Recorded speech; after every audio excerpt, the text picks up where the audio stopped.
Make me earn it. It's wonderful to be here. What Indira didn't tell you is that this lecture series used to be called The Last Lecture. If you had one last lecture to give before you died, what would it be? I thought, damn, I finally nailed the venue, and they renamed it. So, in case there's anybody who wandered in and doesn't know the backstory, my dad always taught me when there's an elephant in the room, introduce them. If you look at my CAT scans, there are approximately 10 tumors in my liver, and the doctors told me 3 to 6 months of good health left. That was a month ago, so you can do the math. I have some of the best doctors in the world. So that is what it is. We can't change it, and we just have to decide how we're going to respond to that. We cannot change the cards we are dealt, just how we play the hand. If I don't seem as depressed or morose as I should be, sorry to disappoint you. And I assure you, I am not in denial. It's not like I'm not aware of what's going on. My family, my 3 kids, my wife, we just decamped. We bought a lovely house in Chesapeake, Virginia, near Norfolk, and we're doing that because that's a better place for the family to be down the road. And the other thing is I am in phenomenally good health right now. I mean, it's the greatest thing of cognitive dissonance you will ever see is the fact that I am in really good shape. In fact, I'm in better shape than most of you.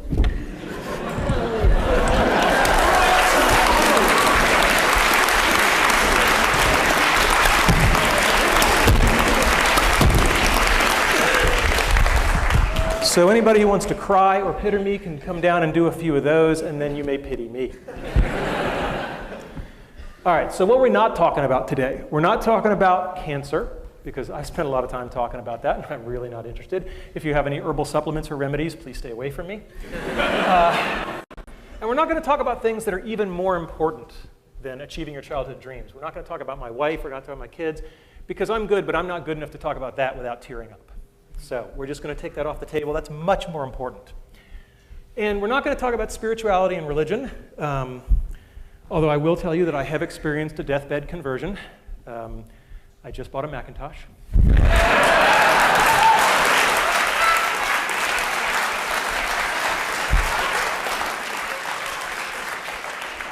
Now, I knew I'd get 9% of the audience with that, but... All right, so what is today's talk about then? It's about my childhood dreams and how I've achieved them. I've been very fortunate that way. How I believe I've been able to enable the dreams, of others. And to some degree, lessons learned. I'm a professor. There should be some lessons learned. And how you can use the stuff you hear today to achieve your dreams or enable the dreams of others. And as you get older, you may find that enabling the dreams of others thing is even more fun. So what were my childhood dreams? Well, I had a really good childhood. I mean, no kidding around. I was going back through the family archives, and what was really amazing was I couldn't find any pictures of me as a kid where I wasn't smiling, right? And that was just a very gratifying thing. There was our dog, right? Aw, thank you. And there I actually have a picture of me dreaming. Right? And I did a lot of that, There's a lot of wake-ups, And it was an easy time to dream. I was born in 1960, right? When you're 8 or 9 years old and you look at the TV set and men are landing on the moon, anything is possible. And that's something we should not lose sight of, is that the inspiration and the permission to dream is huge. So what were my childhood dreams? You may not agree with this list, but I was there. Being in zero gravity, playing in the National Football League, authoring an article in the World Book Encyclopedia. I guess you can tell the nerds early. Being Captain Kirk. Anybody here have that childhood dream? Not at CMU, no. I wanted to become one of the guys who won the big stuffed animals in the amusement park, and I wanted to be an Imagineer with Disney, right? These are not sorted in any particular order, although I think they do get harder, except for maybe the first one. Okay, so being in zero gravity. Now, it's important to have specific dreams. I did not dream of being an astronaut, because when I was a little kid, I wore glasses, and they told me, oh, astronauts can't have glasses. And I was like, I didn't really want the whole astronaut gig. I just wanted the floating. So, and as a child, prototype 0.0. But that didn't work so well. And it turns out that NASA has something called the Vomit Comet that they use to train the astronauts. And this thing does parabolic arcs. And at the top of each arc, you get about 25 seconds where you're ballistic, and you get about a rough equivalent of weightlessness for about 25 seconds. And there is a program where college students can submit proposals, and if they win the competition, they get to fly. And I thought that was really cool, and we had a team, and we put a team together, and they won, and they got to fly. And I was all excited because I was going to go with them. And then I hit the first brick wall, because they made it very clear that under no circumstances were faculty members allowed to fly with the teams. I know, I was heartbroken, right. I was like, but I worked so hard. And so I read the literature very carefully, and it turns out that NASA, it's part of their outreach and publicity program, and it turns out that these students were allowed to bring a local media journalist from their hometown.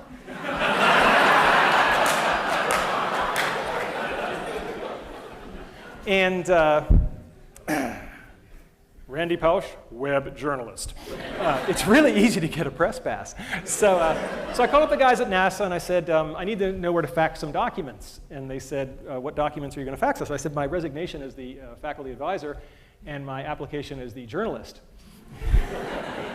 And he said, that's a little transparent, don't you think? And I said, yeah, but our project is virtual reality, and we're going to bring down a whole bunch of VR headsets, and all the students from all the teams are going to experience it, and all those other real journalists are going to get to film it. Jim Foley's going, ah, you bastard, yes. And the guy said, here's the fax number. So, and indeed, we kept our end of the bargain, and that's one of the themes that you'll hear later on in the talk is have something to bring to the table, right? Because that will make you more welcomed. And if you're curious about what zero gravity looks like, hopefully the sound will be working here. It's on. All right, go get him, Mozzie. This is fantastic. It's just amazing. It's nothing like I expected. We are having a great time. There I am. I don't think any of us have bad on this so far. This is awesome. You got one, Mozzie, that's good. Got a ball for you, Mons. You do pay the piper at the bottom. So, childhood dream number one? Check. All right, let's talk about football. My dream was to play in the National Football League. And most of you don't know that I actually no. No, I did not make it to the National Football League. But I probably got more from that dream and not accomplishing it than I got from any of the ones that I did accomplish. I had a coach. I signed up when I was 9 years old. I was the smallest kid in the league by far. And I had a coach, Jim Graham, who was 6'4". He had played linebacker at Penn State. He was just this hulk of a guy, and he was old school. Okay, I mean really old school. Like he thought the forward pass was a trick play. And he showed up for practice the first day, and this big hulking guy. We were all scared to death of him, and he hadn't brought any footballs. How are we going to have practice without any footballs? And one of the other kids said, excuse me, coach, but there's no football. And Coach Graham said, right, how many men are on a football field at a time? Somebody said 11 on a team, 22. And Coach Graham said, all right, and how many people are touching the football at any given time? Well, one of them. And he said, right, so we're going to work on what those other 21 guys are doing. And that's a really good story because it's all about fundamentals. Fundamentals, fundamentals, fundamentals. You've got to get the fundamentals down because otherwise the fancy stuff isn't going to work. And the other Jim Graham story I have is there was one practice where he just rode me, all practice. Just, you're doing this wrong, you're doing this wrong, go back and do it again, you owe me, you're doing push-ups after practice. And when it was all over, one of the other assistant coaches came over and said, yeah, Coach Graham rode you pretty hard, didn't he? I said, yeah. He said, that's a good thing. He said, when you're screwing up and nobody's saying anything to you anymore, that means they gave up. And that's a lesson that stuck with me my whole life, is that when you see yourself doing something badly and nobody's bothering to tell you anymore, that's a very bad place to be. Your critics are your ones telling you they still love you and care. After Coach Graham, I had another coach, Coach Setliff, and he taught me a lot about the power of enthusiasm. He did this one thing where only for one play at a time, he would put people in at like the most horrifically wrong position for them. Like all the short guys would become receivers, right? It was just laughable. But we only went in for one play, right? And boy, the other team just never knew what hit them. Because when you're only doing it for one play and you're just not where you're supposed to be, and freedom's just another word for nothing left to lose, boy, are you going to clean somebody's clock for that one play. And that kind of enthusiasm was great. And to this day, I am most comfortable on a football field. I mean, it's just one of those things where, if I'm working a hard problem, people will see me wandering the halls with one of these things. And that's just because, when you do something young enough and you train for it, it just becomes a part of you. And I'm very glad that football was a part of my life. And if I didn't get the dream of playing in the NFL, that's okay. I probably got stuff more valuable. Because looking at what's going on in the NFL, I'm not sure those guys are doing so great right now. Okay? And so one of the expressions I learned in electronic arts, which I love, which pertains to this, is experience is what you get when you didn't get what you wanted. And I think that's absolutely lovely. And the other thing about football is we send our kids out to play football or soccer or swimming or whatever it is. And it's the first example of what I'm going to call a head fake or indirect learning. We actually don't want our kids to learn football. I mean, yeah, it's really nice that I have a wonderful three-point stance and that I know how to do a chop block and all this kind of stuff. But we send our kids out to learn much more important things: teamwork, sportsmanship, perseverance, et cetera, et cetera. And these kinds of head fake learnings are absolutely important. And you should keep your eye out for them because they're everywhere. All right, a simple one, being an author in the World Book Encyclopedia. When I was a kid, we had the World Book Encyclopedia on the shelf. For the freshmen, this is paper. We used to have these things called books. And after I had become somewhat of an authority on virtual reality, but not like a really important one, so I was at the level of people the World Book would badger, they called me up and I wrote an article, and this is Caitlin Kelleher. And there's an article, if you go to your local library, where they still have copies of the World Book. Look under V for virtual reality, and there it is. And all I have to say is that having been selected to be an author in the World Book Encyclopedia, I now believe that Wikipedia is a perfectly fine source for your information because I know what the quality control is for real encyclopedias. They let me in. All right, next one.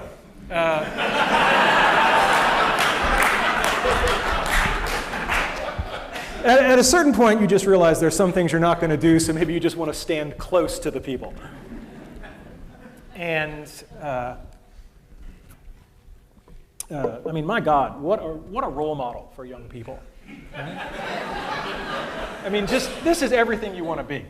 And what I learned that carried me forward in leadership later is that, he wasn't the smartest guy on the ship. I mean, Spock was pretty smart, and McCoy was the doctor, and Scotty was the engineer, and you sort of go, and what skill set did he have to get on this damn thing and run it? And clearly there's this skill set called leadership. And whether or not you like the series, there's no doubt that there was a lot to be learned about how to lead people by watching this guy in action. So, and he just had the coolest damn toys, right? I mean, my God, he, I just thought it was fascinating as a kid that he had this thing, and he could, talk to the ship with it. Right? I just thought that was just spectacular. And of course, now I own one, and it's smaller. So that's kind of cool. So I got to achieve this dream. James T. Kirk, his alter ego, William Shatner, wrote a book, which I think was actually a pretty cool book. It was with Chip Walter, who is a Pittsburgh-based author who's quite good. And they wrote a book on basically the science of Star Trek, what has come true. And they went around to top places around the country and looked at various things, and they came here to study our virtual reality setup. And so we built a virtual reality for him. It looked something like that. We put it in, put it to red alert. He was a very good sport. It's not like he saw that one coming. And it's really cool to meet your boyhood idol. But it's even cooler when he comes to you to see what cool stuff you're doing in your lab. I mean, that was just a great moment. All right, winning stuffed animals. This may seem mundane to you, but when you're a little kid and you see the big buff guys walking around in the amusement park and they got all these big stuffed animals, right? And this is my lovely wife. And I have a lot of pictures of stuffed animals I've won. That's my dad posing with one that I won. I've won a lot of these animals. There's my dad. He did win that one, to his credit.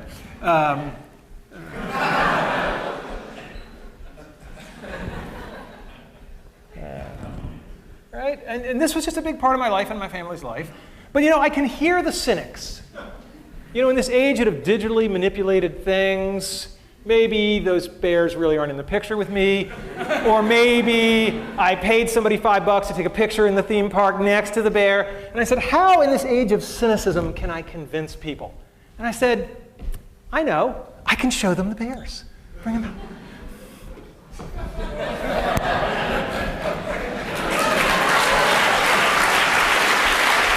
We just put them right there. We just put them back against the wall. Disney. It's hard to hear you. Okay. Okay. Thanks, honey. So here's some bears. We didn't have quite enough room in the moving truck down to Chesapeake, and you know, anybody who'd like a little piece of me at the end of this, feel free to come up. First come, first serve. All right, my next one, being an Imagineer. This was the hard one. Believe me, getting to zero gravity is easier than becoming an Imagineer. When I was a kid, I was 8 years old, and our family took a trip cross-country to see Disneyland. And if you've ever seen the movie National Lampoon's Vacation, it was a lot like that. There's a quest.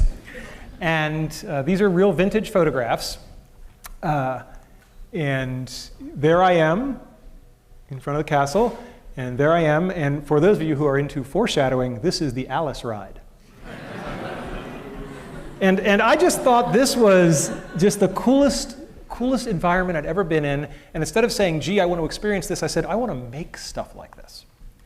And so I bided my time, and then I graduated with my PhD from Carnegie Mellon, thinking that meant me infinitely qualified to do anything. And I dashed off my letters of application to Walt Disney Imagineering, and they sent me some of the damn nicest go-to-hell letters I've ever gotten. I mean, it was just, we have carefully reviewed your application, and presently we do not have any positions available which require your particular qualifications. Now think about the fact that you're getting this from a place that's famous for guys who sweep the street, right? So that was a bit of a setback. But remember, the brick walls are there for a reason, right? The brick walls are not there to keep us out. The brick walls are there to give us a chance to show how badly we want something. Because the brick walls are there to stop the people who don't want it badly enough. They're there to stop the other people. All right, fast forward to 1991. We did a system back at the University of Virginia called Virtual Reality on $5 a day. Just one of those unbelievable, spectacular things. I was so scared back in those days as a junior academic. Jim Foley's here, and I just love to tell this story. He knew my undergraduate advisor, Andy Van Dam, and I'm at my first conference, and I'm just scared to death. And this icon in the user interface community walks up to me and just out of nowhere just gives me this huge bear hug, and he says, that was from Andy. And that was when I thought, okay, maybe I can make it, all right? You know, maybe I do belong. And a similar story is that this was just this unbelievable hit because at the time everybody needed $500,000 to do virtual reality, and everybody felt frustrated. And we literally hacked together a system for about $5,000 in parts and made a working VR system. And people were just like, oh my God, this like, you know, the Hewlett-Packard Garage thing, this is so awesome. And so I'm giving this talk and the room has just gone wild. And during the Q&A, a guy named Tom Furness, who was one of the big names in virtual reality at the time, he goes up to the microphone and he introduces himself. And I didn't know what he looked like, but I sure as hell knew the name.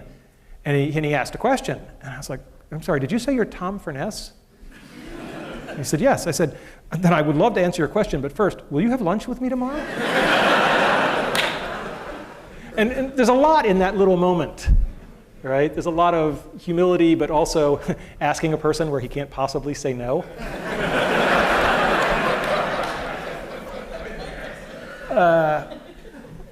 And so Imagineering, a couple of years later, was working on a virtual reality project. This was top secret. They were denying the existence of a virtual reality attraction after the time that the publicity department was running the TV commercials. Okay, so Imagineering really had nailed this one tight. And it was the Aladdin attraction where you would fly a magic carpet. And the head-mounted display, sometimes known as Gator Vision. And so I had an in. As soon as the project had just, they started running the TV commercials. And I had been asked to brief the Secretary of Defense on the state of virtual reality. Okay, Fred Brooks and I had been asked to brief the Secretary of Defense. And that gave me an excuse. So I called them up, I called Imagineering, and I said, look, I'm briefing the Secretary of Defense. I'd like some materials on what you have, because it's one of the best VR systems in the world. And they kind of pushed back, and I said, look, is all this patriotism stuff in the parks a farce? And they're like, okay. And they said, but the PR department doesn't, this is so new, the PR department doesn't have any footage for you, so I'm going to have to connect you straight through to the team who did the work. Jackpot. Right? So I find myself on the phone with a guy named John Snoddy, who is one of the most impressive guys I have ever met. And he was the guy running this team, and it's not surprising they had done impressive things. And so he sent me some stuff. We talked briefly, he sent me some stuff, and I said, hey, I'm going to be out in the area for a conference shortly. Would you like to get together and have lunch? Translation, I'm going to lie to you and say that I have an excuse to be in the area so I don't look too anxious. But I would go to Neptune to have lunch with you. And so John said, sure. And I spent something like 80 hours talking with all the VR experts in the world, saying, if you had access to this one unbelievable project, what would you ask? And then I compiled all of that, and I had to memorize it, which anybody who knows me knows that I have no memory at all, because I couldn't go in looking like a dweeb with, hi, question 72, right? So I went in, and this was like a 2-hour lunch, and John must have thought he was talking to, some phenomenal person, because all I was doing was channeling Fred Brooks and Ivan Sutherland and Andy Van Damme and people like that, and Henry Fuchs. So it's pretty easy to be smart when you're parroting smart people. And at the end of the lunch with John, I sort of, as we say in the business, made the ask. And I said, I have a sabbatical coming up. And he said, what's that? The beginnings of the culture clash. And so I talked to him about the possibility of coming there and working with him. And he said, well, that's really good, except, you're in the business of telling people stuff, and we're in the business of keeping secrets. Right? And then what made John Snoddy was he said, but we'll work it out. Right? Which I really loved. The other thing that I learned from John Snoddy, I could do easily an hour-long talk just on what have I learned from John Snoddy. One of the things he told me was that wait long enough and people will surprise and impress you. He said, when you're pissed off at somebody and you're angry at them, you just haven't given them enough time. Just give them a little more time, and they'll almost always impress you. And that really stuck with me. I think he's absolutely right on that one. To make a long story short, we negotiated a legal contract. It was going to be the first, some people referred to it as the first and last paper ever published by Imagineering. But the deal was I go, I provide my own funding, I go for 6 months, I work with a project, we publish a paper. And then we meet our villain.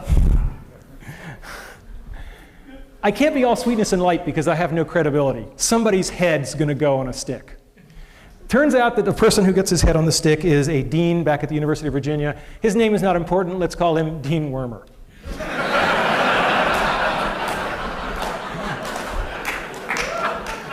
And Dean Wormer has a meeting with me where I say I want to do this sabbatical thing, and I've actually gotten the Imagineering guys to let an academic in, which is insane. I mean, if John hadn't gone nuts, this would never have been a possibility. This is a very secretive organization. And Dean Wormer looks at the paperwork and he says, well, it says they're going to own your intellectual property. And I said, yeah, we got the agreement to publish the paper. There is no other IP. I don't do patentable stuff. And he says, yeah, but you might. So deal's off, and just get him to change that little clause there, and then come back to me. I'm like, excuse me? And then I said to him, I want you to understand how important this is. If we can't work this out, I'm going to take an unpaid leave of absence, and I'm just going to go there, and I'm going to do this thing.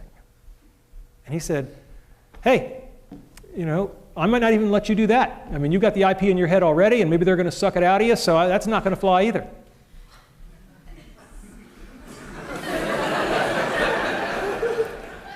It's very important to know when you're in a pissing match. and it's very important to get out of it as quickly as possible. So I said to him, well, let's back off on this. Do we think this is a good idea at all? He said, I have no idea if this is a good idea. I was like, okay, well, we've got common ground there. Then I said, well, is this really your call? Isn't this the call of the Dean of Sponsored Research, if it's an IP issue? And he said, yeah, that's true. I said, so if he's happy, you're happy? Yeah, then I'd be fine. Like Wile E. Coyote, a little. And I find myself in Gene Block's office, who's the most fantastic man in the world. And I start talking to Gene Block, and I say, let's start at the high level, since I don't want to have to back out again. So let's start at the high level. Do you think this is a good idea? He said, well, if you're asking me if it's a good idea, I don't have very much information. All I know is that one of my star faculty members is in my office, and he's really excited, so tell me more. Here's a lesson for everybody in administration. They both said the same thing. But think about how they said it, right? I don't know. Well, I don't have much information, but one of my star faculty members is here, and he's all excited, so I want to learn more. They're both ways of saying I don't know, but boy, there's a good way and a bad way. So anyway, we got it all worked out. I went to Imagineering, sweetness and light, and all's well that ends well. Some brick walls are made of flesh. So I worked on the Aladdin project. It was absolutely spectacular. I mean, just unbelievable. Here's my nephew Christopher. This was the apparatus. You would sit on this sort of motorcycle type thing, and you would steer your magic carpet, and you would put on the head-mounted display. The head-mounted display was very interesting. It had two parts, and it was a very, very clever design. To get throughput through, the only part that touched the guest's head was this little cap, and everything else clicked onto it, all the expensive hardware. So you could replicate the caps, because they were basically free to manufacture. This is what I really did, as I was a cap cleaner during this sabbatical. I loved Imagineering. It was just a spectacular place, just spectacular. Everything that I had dreamed. I love the model shop. People crawling around on things the size of this room that are just big physical models. It was just an incredible place to walk around and be inspired. I'm always reminded of when I went there and people said, do you think the expectations are too high? And I said, you ever see the movie Charlie and the Chocolate Factory, Willy Wonka and the Chocolate Factory, where Gene Wilder says to the little boy Charlie, he's about to give him the chocolate factory, he says, well, Charlie, did anybody ever tell you the story of the little boy who suddenly got everything he ever wanted? Charlie's eyes get like saucers, and he says, no, what happened to him? Gene Wilder says, he lived happily ever after. Okay, so working on the Aladdin VR, I described it as a once in every 5 years opportunity, and I stand by that assessment. It forever changed me. It wasn't just that it was good work and I got to be a part of it, but it got me into the place of working with real people and real HCI, user interface issues. Most HCI people live in this fantasy world of white-collar laborers with PhDs and master's degrees, and until you got ice cream spilled on you, you're not doing field work, right? And more than anything else from John Snoddy, I learned how to put artists and engineers together, and that's been the real legacy. We published a paper, just a nice academic cultural scandal. When we wrote the paper, the guys at Imagineering said, well, let's do a nice big picture, like you would in a magazine. And the SIGGRAPH committee, which accepted the paper, it was like this big scandal. Are they allowed to do that? There was no rule. So we published the paper, and amazingly, since then, there's a tradition of SIGGRAPH papers having color figures on the first page. So I've changed the world in a small way. And then at the end of my 6 months, they came to me and they said, you want to do it for real? You can stay.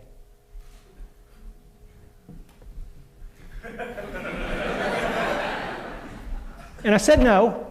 One of the only times in my life I have surprised my father. He was like, you what? He said, since you were, all you wanted, and now they got it, and you're like, huh? There was a bottle of Maalox in my desk drawer. Be careful what you wish for. It was a particularly stressful place. Imagineering in general is actually not so Maalox-laden, but the lab I was in, John left in the middle. And it was a lot like the Soviet Union. It was a little dicey for a while. But it worked out okay. And if they had said, stay here or never walk in the building again, I would have done it. I would have walked away from tenure. I would have just done it. But they made it easy on me. They said, you can have your cake and eat it too. And I basically become a day a week consultant for Imagineering, and I did that for about 10 years. And that's one of the reasons you should all become professors. Right? Because you can have your cake and eat it too. Okay? I went on and consulted on things like Disney Quest, so there was the Virtual Jungle Cruise, and the best interactive experience I think ever done, and Jesse Schell gets the credit for this, Pirates of the Caribbean, wonderful at Disney Quest. And so those are my childhood dreams, and that's pretty good. I felt good about that. So then the question becomes, how can I enable the childhood dreams of others? And again, boy, am I glad I became a professor. What better place to enable childhood dreams? Maybe working at EA, I don't know, that'd probably be a good close second. But, and this started in a very concrete realization that I could do this. Because a young man named Tommy Burnett, when I was at the University of Virginia, came to me, was interested in joining my research group, and we talked about it, and he said, oh, and I have a childhood dream. Well, it gets pretty easy to recognize them when they tell you. And I said, yes, Tommy, what is your childhood dream? He said, I want to work on the next Star Wars film. Now, you got to remember the timing on this. Where is Tommy? Tommy is here today. What year would this have been, your sophomore year? Oh. It was around 1993. Are you breaking anything back there, young man? Okay, all right. So in 1993, and I said to Tommy, you know they're probably not going to make those next movies.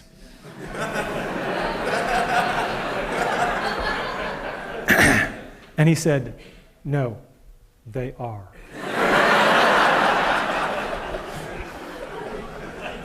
And Tommy worked with me for a number of years as an undergraduate and then as a staff member. And then when I moved to Carnegie Mellon, every single member of my team came from Virginia to Carnegie Mellon, except for Tommy, because he got a better offer.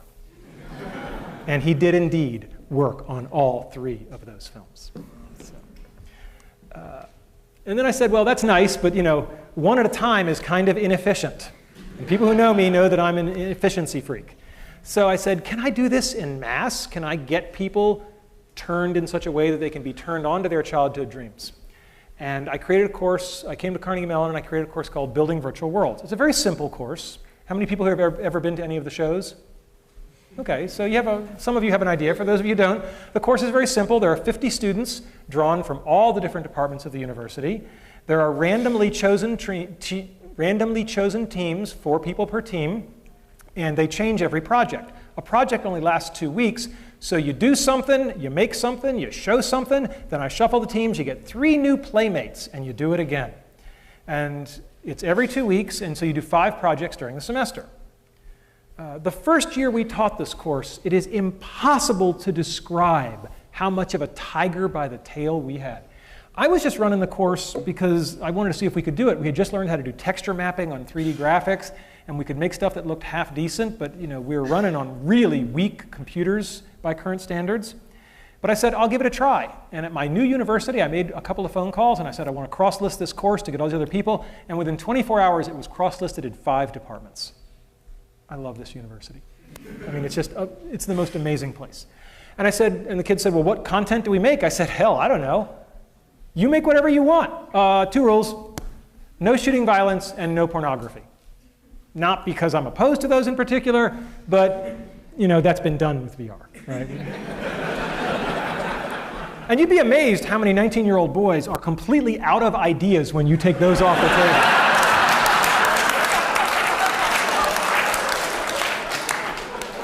Anyway, so I taught the course. The first assignment, I gave it to them. They came back in 2 weeks, and they just blew me away.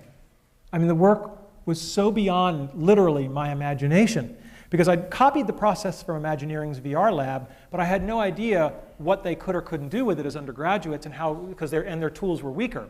And they came back in the first assignment, and they did something that was so spectacular that I literally did 10 years as a professor, and I had no idea what to do next. So I called up my mentor. I called up Andy Van Dam. And I said, Andy, I just gave a 2-week assignment, and they came back and did stuff that if I'd given them a whole semester, I would have given them all A's. Sensei, what do I do? And Andy thought for a minute, and he said, you go back into class tomorrow, and you look them in the eye, and you say, guys, that was pretty good, but I know you can do better. And that was exactly the right advice, because what he said was, you obviously don't know where the bar should be, and you're only going to do them a disservice by putting it anywhere. And boy, was that good advice, because they just kept going. And during that semester, it became this underground thing. I'd walk into a class with 50 students in it, and there were 95 people in the room. Because it was the day we were showing work, and people's roommates and friends and parents. I'd never had parents come to class before.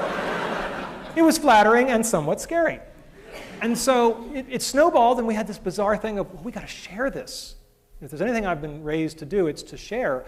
And I said, we got to show this at the end of the semester. We got to have a big show. And we booked this room, Economy. I have a lot of good memories in this room. And we booked it not because we thought we could fill it, but because it had the only AV setup that would work, because this was a zoo, right? Computers and everything. And then we filled it. And we more than filled it. We had people standing in the aisle. I will never forget the dean at the time, Jim Morris, was sitting on the stage right about there. We had to kind of scoot him out of the way. And the energy in the room was like nothing I'd ever experienced before. And President Cohen, Jerry Cohen, was there, and he sensed the same thing. He later described it as like an Ohio State football pep rally, except for academics. And he came over and he asked exactly the right question. He said, before you start, he said, I gotta know, where are these people from? He said, the audience, what departments are they from? And we polled them, and it was all the departments. And I felt very good, because I had just come to campus, he had just come to campus, and my new boss had seen in a very corporal way that this is the university that puts everybody together. And that made me feel just tremendous. So we did this campus-wide exhibition. People perform down here. They're in costume, and we project just like this, and you can see what's going on. You can see what they're seeing in the head mount. There's a lot of big props. So there's a guy whitewater rafting. This is Ben and E.T. And yes, I did tell them if they didn't do the shot of the kids biking across the moon, I would fail him. That is a true story. And I thought I'd show you just... so I thought I'd show you just one world. And if we can get the lights down, if that's at all possible. No, okay, that means no. All right. All right, we'll just do our best then. Oh, hello there. I'm lonely. Make me a world. Make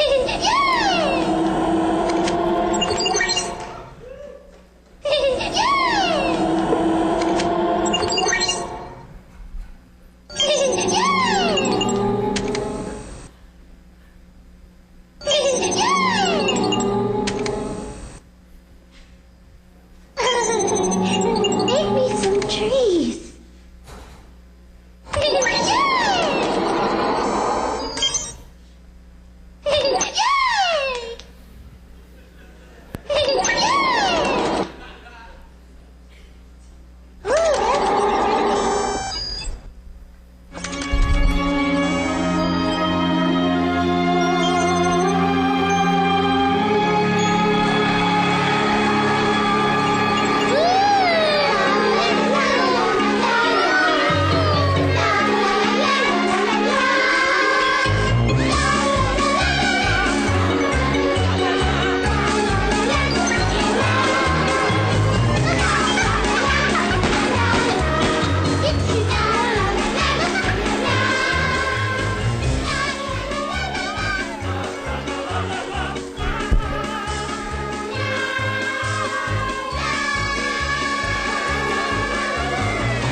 Now they're going to turn this on its head. Watch closely.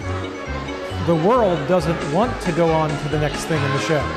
So she's ready to move on, and it's not.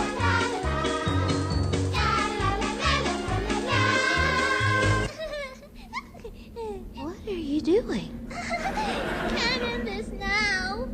But there are so many other worlds that have to go. But our world is the best world. Hey, hey, hey, hey, no!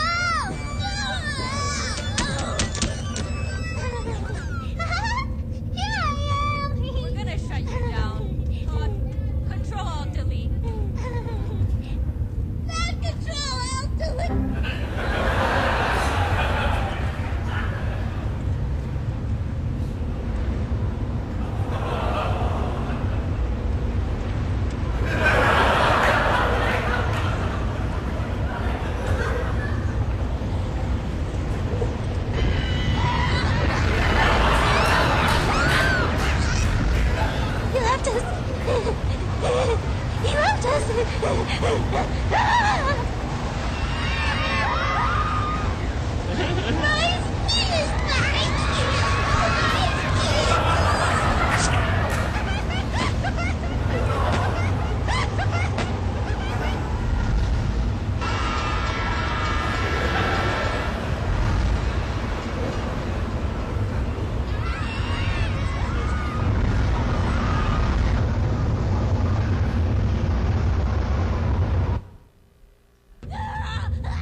It was an unusual course with some of the most brilliant, creative students from all across the campus. It just was a joy to be involved with. And they took the whole stage performance aspect of this way too seriously. And it became this campus phenomenon every year. People would line up for it. It was very flattering. And it gave kids a sense of excitement of putting on a show for people who were then excited about it. And I think that that's one of the best things you can give somebody, the chance to show them what it feels like to make other people get excited and happy. I mean, that's a tremendous gift. We always tried to involve the audience, whether it was people with glow sticks or batting a beach ball around or driving. This is really cool. This technology actually got used at the Spider-Man 3 premiere in LA, so the audience was controlling something on the screen, so that's kind of nice. And I don't have a class picture from every year, but I dredged all the ones that I do have, and all I can say is that what a privilege and an honor it was to teach that course for something like 10 years. And all good things come to an end, and I stopped teaching that course about a year ago. People always ask me, what was my favorite moment? I don't know if you can have a favorite moment, but boy, there's one I'll never forget.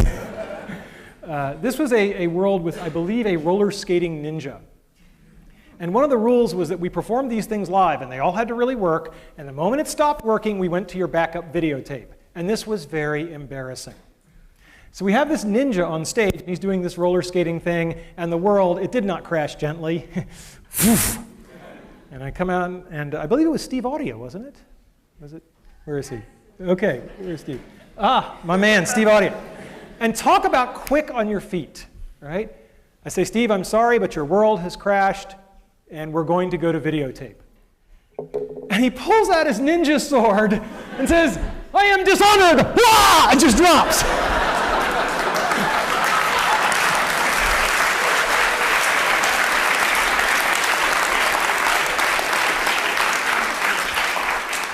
And so I think it's very telling that my favorite moment in 10 years of this high technology course was a brilliant ad lib. And then when the videotape is done and the lights come up, he's lying there lifeless and his teammates drag him off. It was really a fantastic moment. And the course was all about bonding. People used to say, well, you know, what's going to make for a good world? I said, I can't tell you beforehand, but right before they present it, I can tell you if the world's good just by the body language. If they're standing close to each other, the world is good. All right? And BVW was a pioneering course, and I won't bore you with all the details, but it wasn't easy to do. And I was given this when I stepped down from the ETC, and I think it's emblematic. If you're going to do anything that's pioneering, you will get those arrows in the back, and you just have to put up with it. I mean, everything that could go wrong did go wrong, but at the end of the day, a whole lot of people had a whole lot of fun. When you've had something for 10 years that you hold so precious, it's the toughest thing in the world to hand it over. And the only advice I can give you is find somebody better than you to hand it to. And that's what I did.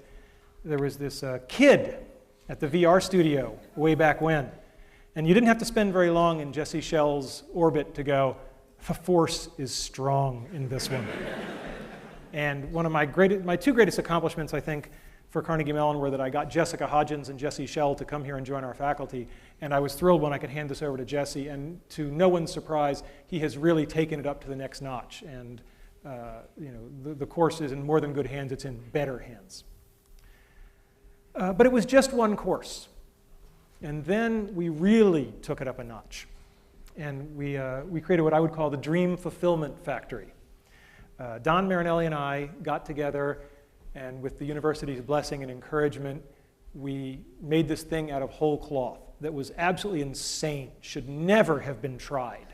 All the sane universities didn't go near this kind of stuff, creating a tremendous opportunistic void. So the Entertainment Technology Center was all about artists and technologists working in small teams to make things. It was a 2-year professional master's degree. And Don and I were two kindred spirits. We're very different. Anybody who knows us knows that we're very different people. And we like to do things in a new way. And the truth of the matter is that we're both a little uncomfortable in academia. I used to say that I'm uncomfortable as an academic because I come from a long line of people who actually worked for a living. So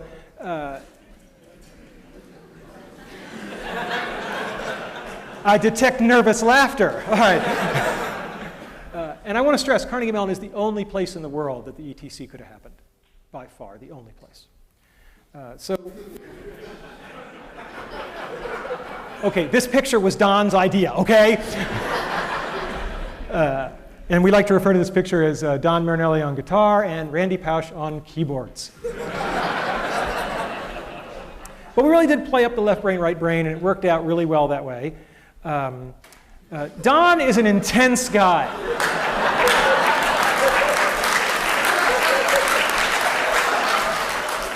And Don and I shared an office.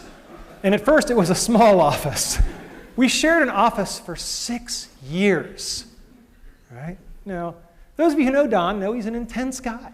Right? And given my current condition, somebody was asking me, this is a terrible joke, but I'm going to use it anyway. Because I know Don will forgive me.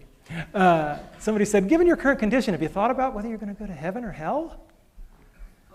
And I said, I don't know, but if I'm going to hell, I'm due 6 years for time served. But I kid. Sharing an office with Don was really like sharing an office with a tornado, right? There was just so much energy, and you never knew which trailer was next, right? But you knew something exciting was going to happen. And there was so much energy. And I do believe in giving credit where credit is due. So in my typically visual way, right? If Don and I were to split the success for the ETC, he clearly gets the lion's share of it. He did the lion's share of the work. Okay, he had the lion's share of the ideas. It was a great teamwork. I think it was a great yin and a yang, but it was more like yin and yang. Right? And he deserves that credit, and I give it to him because the ETC is a wonderful place. And he's now running it, and he's taking it global. We'll talk about that in a second. Describing the ETC is really hard, and I finally found a metaphor. Telling people about the ETC is like describing Cirque du Soleil if they'd never seen it. Sooner or later, you're going to make the mistake. You're going to say, well, it's like a circus. And then you're dragged into this conversation about, oh, how many tigers, how many lions, right? How many trapeze acts? And that misses the whole point. So when we say we're a master's degree, we're really not like any master's degree you've ever seen. Here's the curriculum.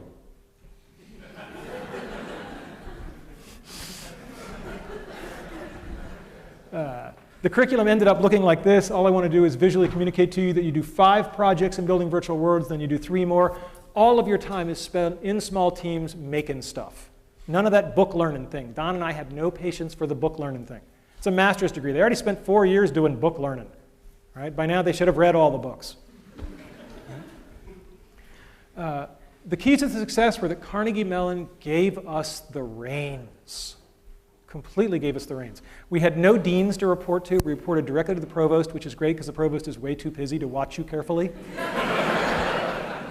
We were given explicit license to break the mold. It was all project-based. It was intense. It was fun. And we took field trips. Every spring semester in January, we'd take all 50 students in the first-year class, and we'd take them out to shots at Pixar. We'd take them to Pixar, Industrial Light and Magic. And, of course, when you got guys like Tommy there acting as host, right, it's pretty easy to get entree to these places. So we did things very, very differently. The kind of project students would do, we did a lot of what we'd call edutainment. We developed a bunch of things with the Fire Department of New York, a network simulator for training firefighters, using video game-ish type technology to teach people useful things. That's not bad. Companies did this strange thing. They put in writing, we promise to hire your students. I've got the EA and Activision ones here. I think there are now, how many? 5? I was going to say, Drew knows, I bet. So there are 5 written agreements. I don't know of any other school that has this kind of written agreement with any company. And so that's a real statement. And these are multiple-year things. So they're agreeing to hire people for summer internships that we have not admitted yet. That's a pretty strong statement about the quality of the program.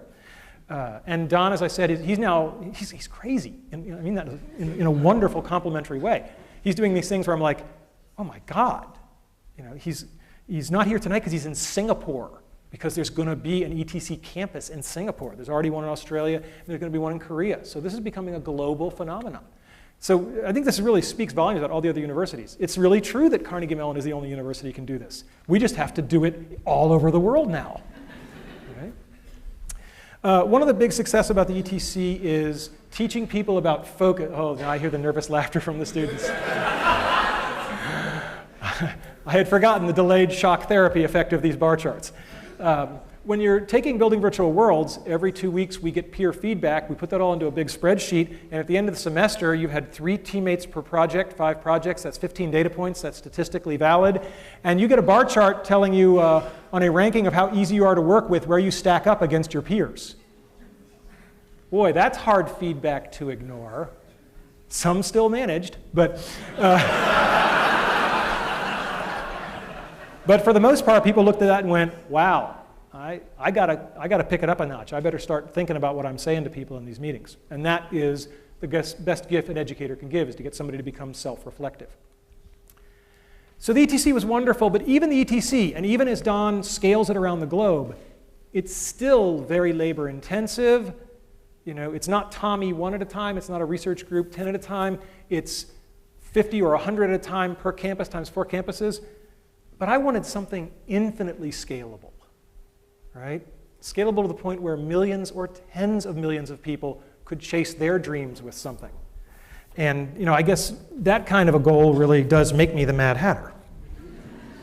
So Alice is a project that we've worked on for a long, long time. It's a novel way to teach computer programming. Kids make movies and games. The head fake. Again, we're back to the head fakes.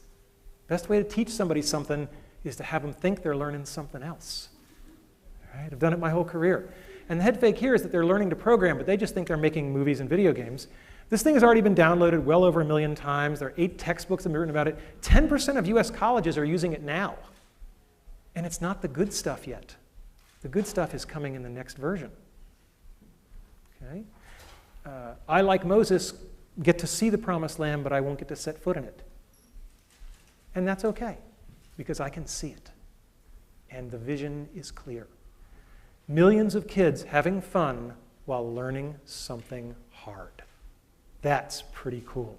I can deal with that as a legacy. The next version is going to come out in 2008. It's going to be teaching the Java language if you want them to know they're learning Java. Otherwise, they'll just think that they're writing movie scripts. We're getting the characters from the best-selling PC game in history, The Sims. And this is all already working in the lab. So there's no real technological risk. I don't have time to thank and mention everybody in the Alice team, but I just want to say that Dennis Cosgrove is going to be building this, has been building this. He is the designer. It's his baby.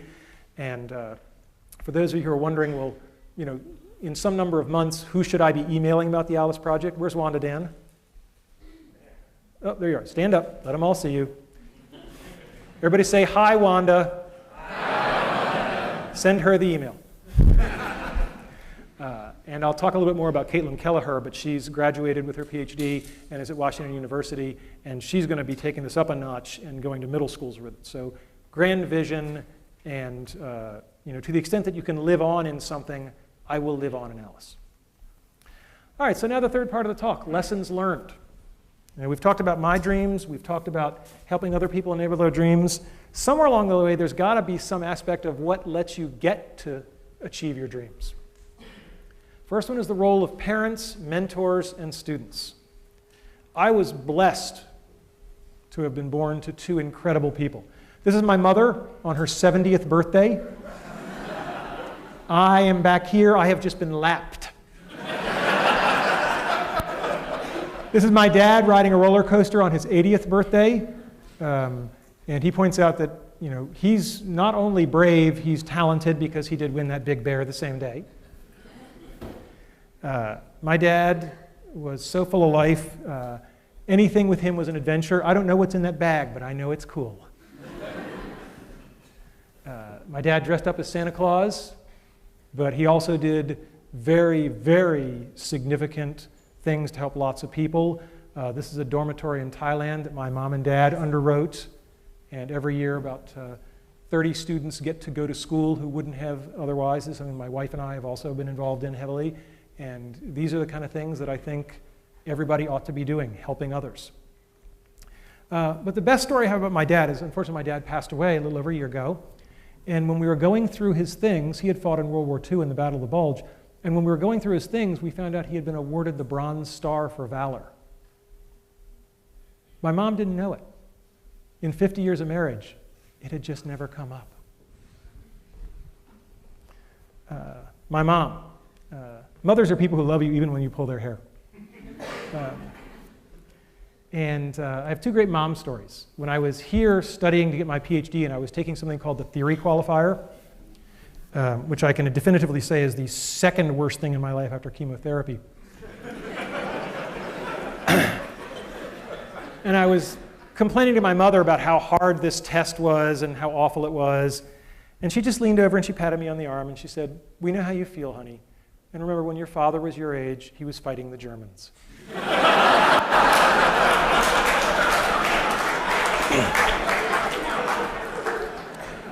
After I got my PhD, my mother took great relish in introducing me as, "This is my son. He's a doctor, but not the kind who helps people."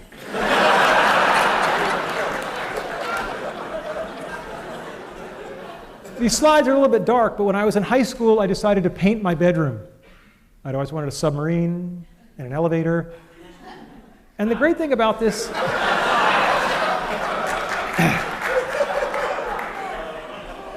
What can I say? And the great thing about this is they let me do it. And they didn't get upset about it, and it's still there. If you go to my parents' house, it's still there. And anybody who is out there who is a parent, if your kids want to paint their bedroom, as a favor to me, let them do it. Okay? It'll be okay. Don't worry about resale value on the house. Other people who help us besides our parents, our teachers, our mentors, our friends, our colleagues. God, what is there to say about Andy Van Dam? When I was a freshman at Brown, he was on leave. And all I heard about was this Andy Van Dam. He was like a mythical creature, like a centaur, but like a really pissed off centaur.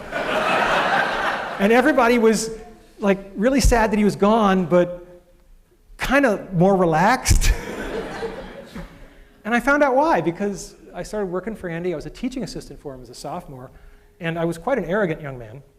And I came in to some office hours, and of course it was 9 o'clock at night, and Andy was there at office hours, which is your first clue as to what kind of professor he was. And I come bounding in, and I'm going to save the world. There are all these kids waiting for help. Da-da-da-da-da-da.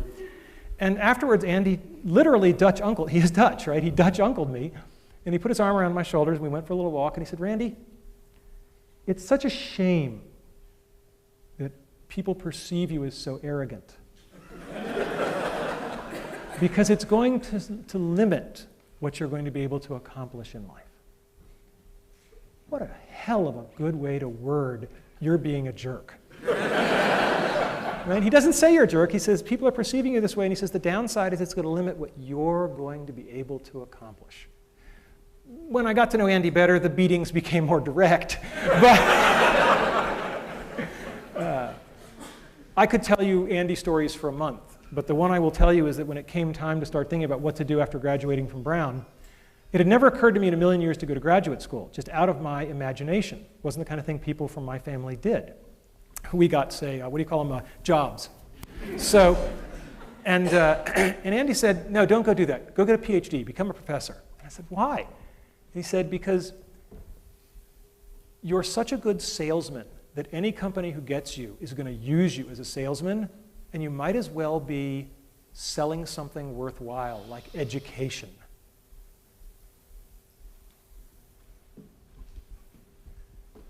Thanks. Andy was my first boss, so to speak. I was lucky enough to have a lot of bosses. That red circle was way off. Al's over here. I don't know what the hell happened there. He's probably watching this on the webcast going, "My God, he's targeting, and he still can't aim." All right. I don't want to say much about the great bosses I've had, except that they were great. And I know a lot of people in the world have had bad bosses, and I haven't had to endure that experience, and I'm very grateful to all of the people that I ever had to report to. They've just been incredible. But it's not just our bosses. We learn from our students. I think the best head fake of all time comes from Dr. Caitlin Keller, who just finished up here and is starting at Washington University. And she looked at Alice when it was an easier way to learn to program, and she said, "Yeah, but why is that fun?" I was like, "Well, because I'm a compulsive male, like to make the little toy soldiers move around by my command, and that's fun." She was like, And she was the one who said, no, we'll just approach it all as a storytelling activity. And she's done wonderful work showing that, particularly with middle school girls, if you present it as a storytelling activity, they're perfectly willing to learn how to write computer software. So all-time best head fake award goes to Caitlin Kelleher's dissertation.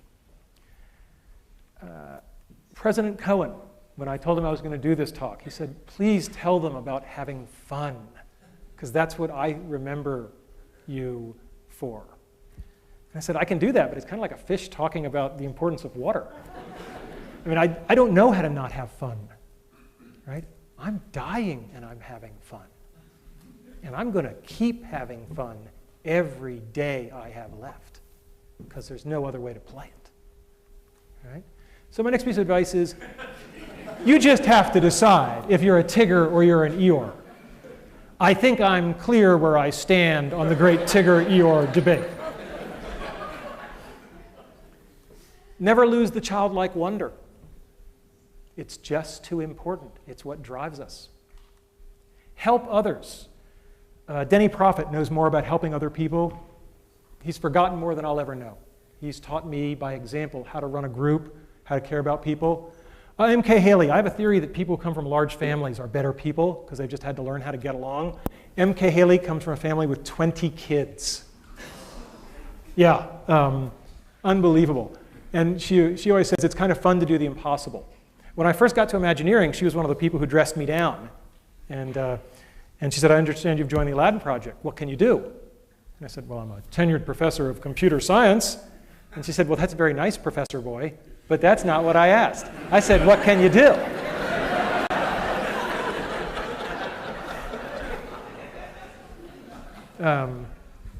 And you know, I mentioned sort of my working class roots. We keep what is valuable to us, what we cherish, and I've kept my Letterman's jacket all these years. I used to like wearing it in grad school, and one of my friends, Jessica Hodgins, would say, why do you wear this Letterman's jacket? And I looked around at all the non-athletic guys around me who were much smarter than me, and I said, because I can. And so she thought that was a real hoot, so one year she made for me this little Raggedy Randy doll. And, he's got a little Letterman's jacket, too. That's my all-time favorite. It's the perfect gift for the egomaniac in your life. So I've met so many wonderful people along the way. Loyalty is a two-way street. There was a young man named Dennis Cosgrove at the University of Virginia. And when he was a young man, let's just say things happened. And I found myself talking to a dean. And the dean, no, not that dean. And anyway, this dean really had it in for Dennis, and I could never figure out why, because Dennis was a fine fellow. But for some reason, this dean really had it in for him. And I ended up basically saying, no, I vouch for Dennis. And the guy says, you're not even tenured yet.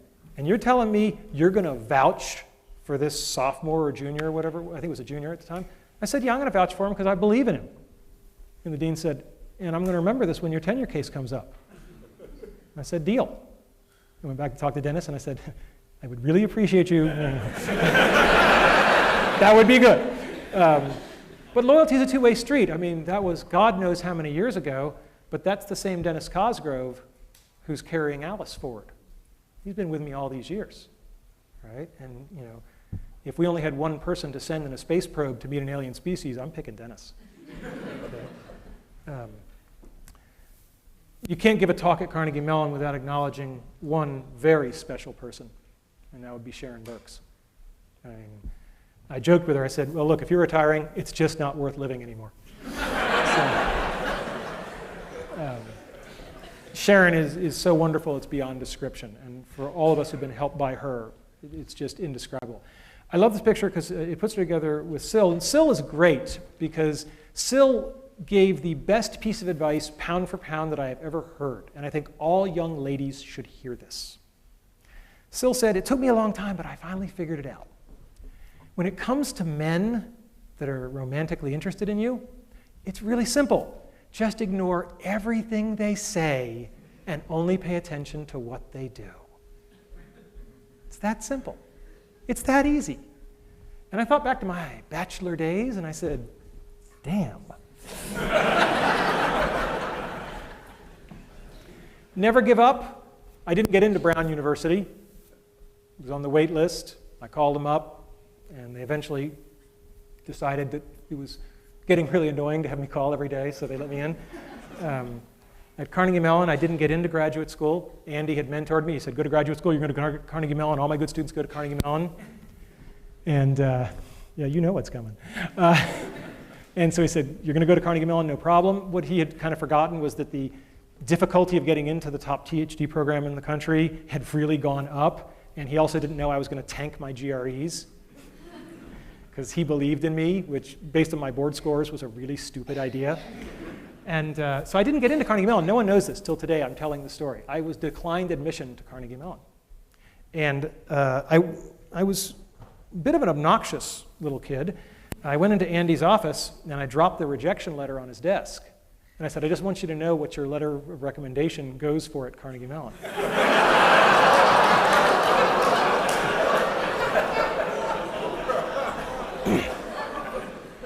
And before the letter had hit his desk, his hand was on the phone, and he said, I will fix this.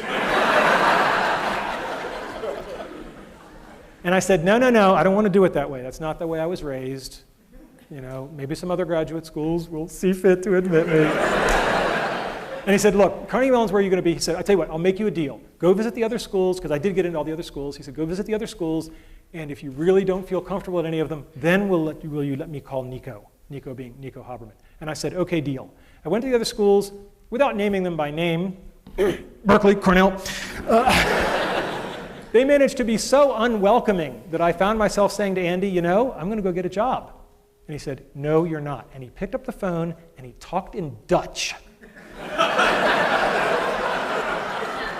And he hung up the phone, and he said, Nico says if you're serious, be in his office tomorrow morning at 8 a.m. And for those of you who know Nico, this is really scary. So I'm in Nico Haberman's office the next morning at 8 a.m., and he's talking with me. And frankly, I don't think he's that keen on this meeting, Dan. I don't think he's that keen at all. And he says, Randy, why are we here? And I said, because Andy phoned you? And I said, well, since you admitted me, I have won a fellowship. The Office of Naval Research is a very prestigious fellowship. I've won this fellowship, and that wasn't in my file when I applied.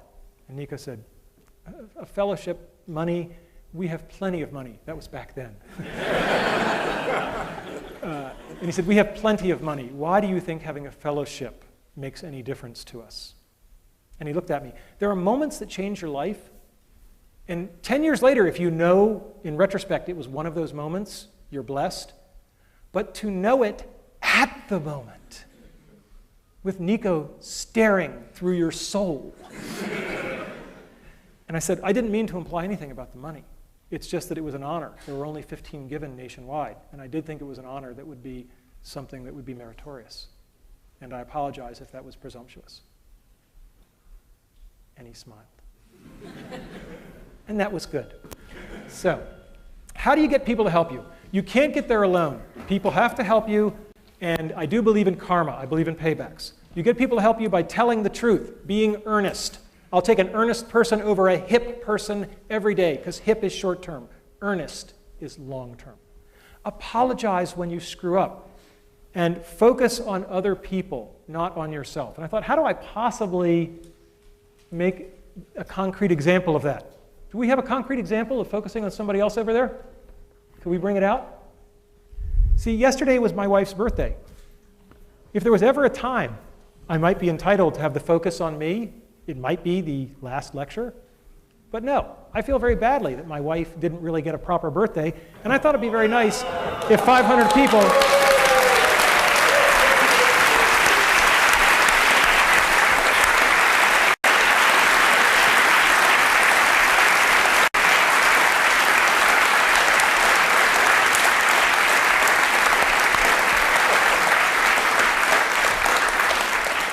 Happy birthday to you. Her name is Jay. Happy birthday to you.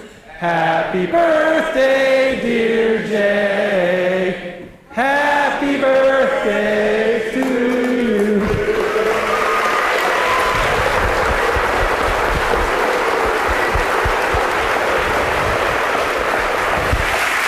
gotta blow it out.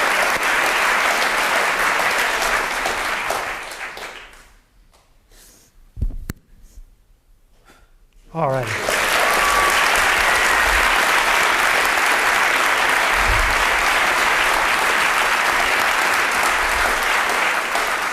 And now you all have an extra reason to come to the reception.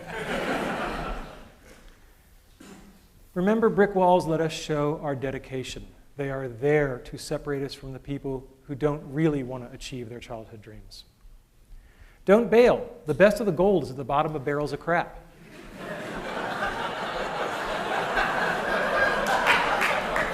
What Steve didn't tell you was the big sabbatical at EA. I'd been there for 48 hours, and they loved the ETC. We were the best. We were the favorites. And then somebody else pulled me aside and said, oh, by the way, we're about to give $8 million to USC to build a program just like yours. We're hoping you can help them get it off the ground.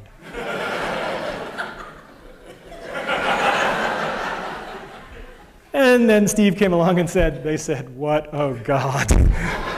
And to quote a famous man, I will fix this.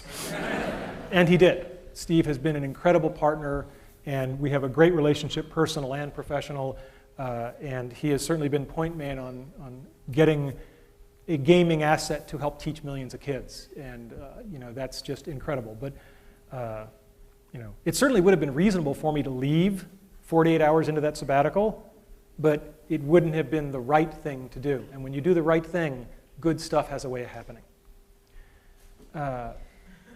Get a feedback loop and listen to it. Your feedback loop can be this dorky spreadsheet thing I did, or it can just be one great man who tells you what you need to hear. The hard part is the listening to it. Anybody can get chewed out, right? It's the rare person who says, oh my God, you're right, as opposed to, no, wait, the real reason is, right? We've all heard that. When people give you feedback, cherish it and use it. Show gratitude. When I got tenure, I took all of my research team down to Disney World for a week. And one of the other professors at Virginia said, how can you do that? I said, these people just busted their ass and got me the best job in the world for life. How could I not do that? Right? Don't complain, just work harder. All right? It's a picture of Jackie Robinson. It was in his contract not to complain, even when the fans spit on him. All right? Be good at something. It makes you valuable. Work hard. People, I got tenure a year early, as Steve mentioned. Junior faculty members used to say to me, wow, you got tenure early. What's your secret? I said, it's pretty simple. Call me any Friday night in my office at 10 o'clock and I'll tell you. Find the best in everybody. One of the things that John Snoddy, as I said, told me is that you might have to wait a long time, sometimes years, but people will show you their good side. Just keep waiting, no matter how long it takes. No one is all evil. Everybody has a good side. Just keep waiting. It will come out. And be prepared. Luck is truly where preparation meets opportunity. So today's talk was about my childhood dreams, enabling the dreams of others, and some lessons learned. But did you figure out the head fake? It's not about how to achieve your dreams. It's about how to lead your life. If you lead your life the right way, the karma will take care of itself. The dreams will come to you. Have you figured out the second head fake? Talk's not for you. It's for my kids. Thank you all. Good night.